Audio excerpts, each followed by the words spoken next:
Right. I picked a good first email because I can barely breathe, and it's about 5 pages long. But we appreciate the email. I love you. I didn't mean that to offend. You guys are fucking cracking me up lately. I hope this one gives you some laughs too.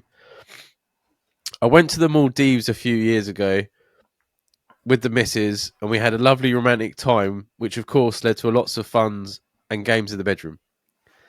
Please bear in mind my girl and I was only together 3 months at this time. One night we had a few too many cocktails, blacked out, and woke up. My penis was wrapped in toilet paper soaked in blood. As a normal man would, I panicked, started screaming like an 8-year-old.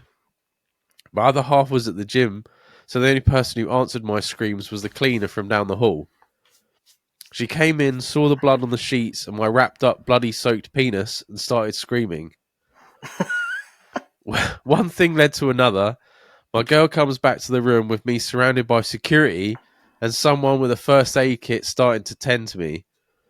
She then gave me clarification to the whole story. My banjo split. My banjo.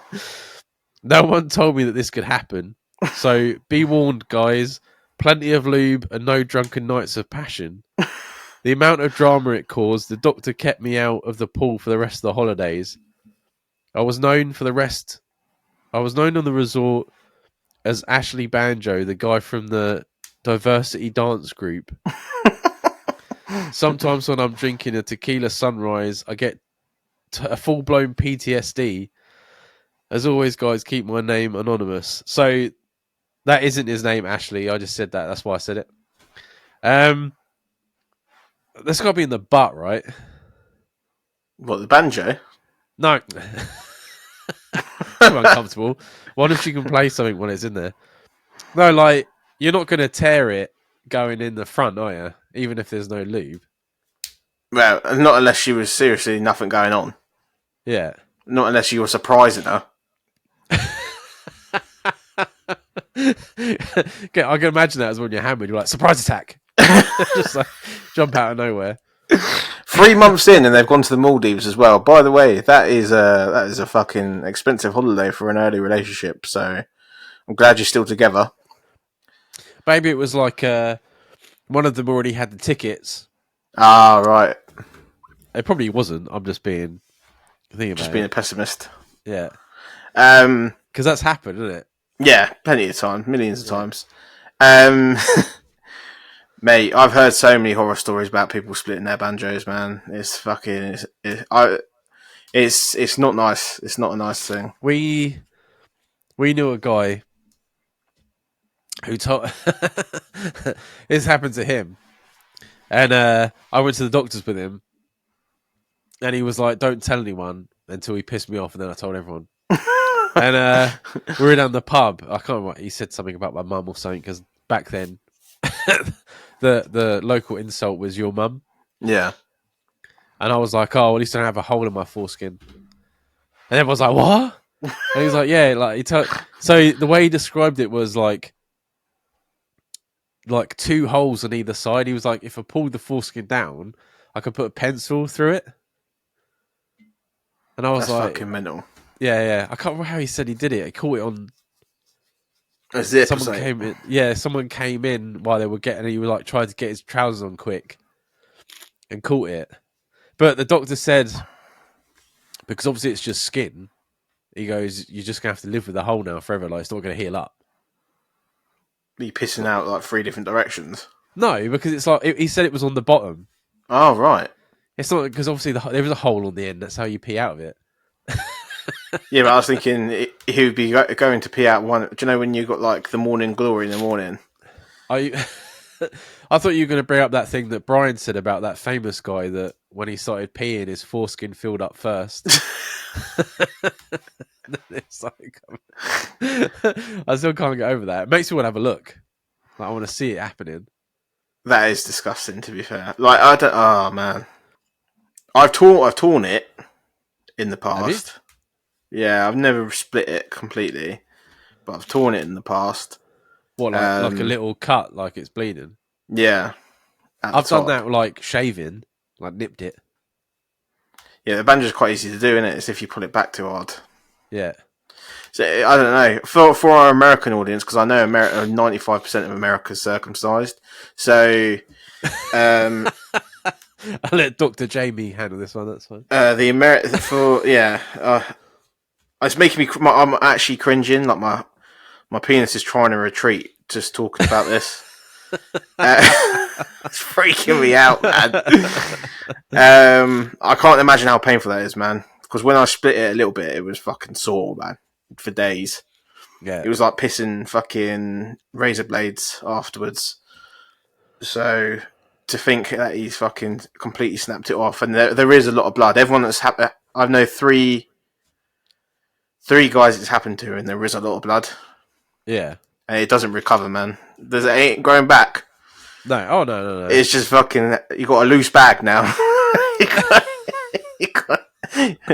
If it was me, I'd get circumcised if it was pissing me off. But it'd be like he's standing in like the queue outside of like a cinema, and the wind's blowing. You can hear the whistling. Your foreskin starts slapping your leg. Just completely come off. I remember thinking I'd done that to myself. I remember when I was young, when I was still doing like the paper round, and like I must have slept with. She must have been like, just come on. Oh right, yeah. Because obviously it was darker now, I didn't even notice. And then I got up. It's like fucking 5:30 in the morning. I've got to get down to the paper round. I say paper round like I'm 16 or something. I did a paper round until I was like almost 19 because I was lazy until I got fired. Put that out for you. So yeah, I was walking down there with like my fucking bag on the back. Got there, went for a wee, and I'm like, there's fucking blood on my dick. Like, what the fuck is this? So then, like the whole way around my fucking paper route, I'm like looking in my fucking boxes, thinking like I'm peeing blood. Imagine all the old people watching you. Yeah, I know this kid walking and then like grabbing your dick. paper. Well, I got back and then she told me, and I realised what it was. I was like, oh, okay, fair enough. That stuff like that doesn't freak me out, but I was sort of until it was on my penis. I was like, I've hurt myself. Yeah, but yeah, fucking hell. It's the blood, right? it is. Like if you just tore it and it didn't, you wouldn't. And sometimes if you're drunk, you're a bit more vigorous than you would be normally. So then he's obviously done it out of excitement, fucking hurt himself, and then if waking up the next day, like it happened to me in Mexico, didn't it? When I cut my leg. Oh yeah. I woke up the next day, and me and Charlotte, both of us didn't know how we did it, and like it took the Canadians in the hotel to tell me how I did it. But it was like I was like thinking I'd almost killed myself. Do you know what I mean? From a little thing, and for it to be your penis that you're waking up and seeing, mate, I'd be crying. Charlotte would come back. The security wouldn't be in the room because I wouldn't have screamed. I would just cry heavily, and I'd be sobbing in the bathroom until Charlotte eventually come back to the room. I remember this mate, his missus, like every time they got drunk, she would want it in her butt. Like really? She would never, she wouldn't do it at all any other time. But as soon as she had like a few drinks, she'd just stick it. She'd be like, stick it in my butt. How strange. Some girls are really for it, and some girls are really against it. I always find there's no in between. Yeah, I take it or leave it. It's a nice thing for like every now and again. But, I'm not bothered by it at all. No, not at all. It's one of those things like you always do it in like a fresh relationship, and then it's like it dies off. I always find every time I've attempted that it's always some kind. I've hurt myself somehow, so it's not worth it. Yeah, I hate the whole lube thing, and then you got it over your hands, and then it smells, and then like, especially if you've got one that's like fruity, and then you're like, all you can smell is fucking artificial strawberries. Yeah, and yeah. The worst lube I've ever dealt with, fucking banana flavour. I couldn't get the smell. Man. Couldn't get the smell of banana or fake bananas. It smelled like them foamy bananas you used to get in picnics. Yeah. It smelled like my entire fucking room smelled of that for about 2 months when I was a teenager. I could not get that away, that smell. And Mum used to be going, "You been eating picky mix in here?" And I'd be like, Yeah. Yeah, gotta love them bananas, ma. Hopefully it's all healed now. Thank you for the story. I do appreciate it. And It was a funny story, even though it made me cry. yeah, it's definitely one for the history books.